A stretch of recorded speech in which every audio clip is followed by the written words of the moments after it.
আসসালামু আলাইকুম। আমি ডাক্তার মোহাম্মদ মহসিন বিল্লাহ হোমিওপ্যাথি চ্যানেলের পক্ষ থেকে বিভিন্ন স্বাস্থ্য বিষয়ক পরামর্শ নিয়ে আপনাদের মাঝে হাজির হয়েছি।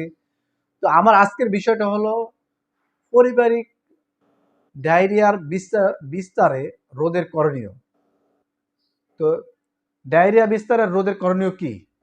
তো বন্ধুরা, আমি আমার মূল আলোচনা করার আগে আমার চ্যানেলটি যারা এখনো সাবস্ক্রাইব করেন নাই অবশ্যই এখনই সাবস্ক্রাইব করে নিন এবং পাশে থাকা বেল আইকনটি প্রেস করে রাখুন যাতে পরবর্তী ভিডিওটা আসা মাত্রই আপনার কাছে নোটিফিকেশন চলে আসে।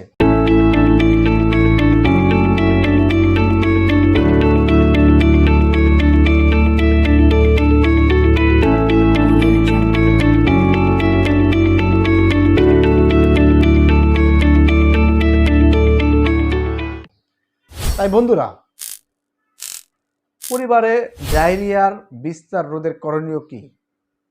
পাতলা পায়খানা বা ডায়রিয়া হলে রোগীর পর্যাপ্ত পরিমাণে বিশ্রাম নেওয়া প্রয়োজন। এটি একদিকে দ্রুত সুস্থতা হয়ে উঠতে সাহায্য করে, অন্যদিকে ডায়রিয়া ছড়িয়ে পড়া বন্ধ করতে গুরুত্বপূর্ণ ভূমিকা পালন করে।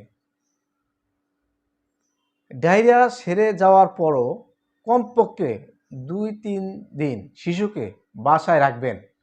বাচ্চাকে স্কুলে পাঠাবেন না, খেলতে পাঠাবেন না, নাইলে অন্যদিকে মাঝেও এই পাতলা পায়খানা বা ডায়রিয়া ছড়িয়ে যেতে পারে।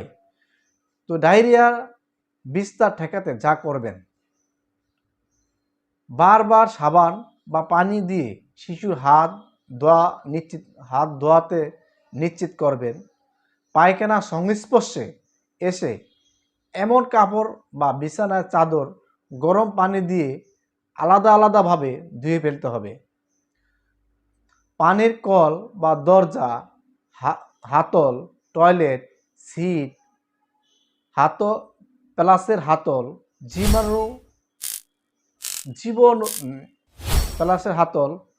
জীবাণু সংস্পর্শে আসতে পারে এমন জায়গায় প্রতিদিন পরিষ্কার পরিচ্ছন্নতা রাখতে হবে।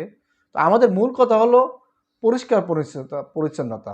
শিশু যেখানে যায়, যেখানে শোয়, যেখানে বসবাস করে ওই জায়গাগুলা অবশ্যই পরিষ্কার পরিচ্ছন্নতা রাখতে হবে।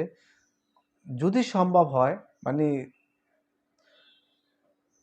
সাবান বা ডেটল দিয়ে ওই জায়গাগুলো ভালো করে পরিষ্কার রাখতে হবে।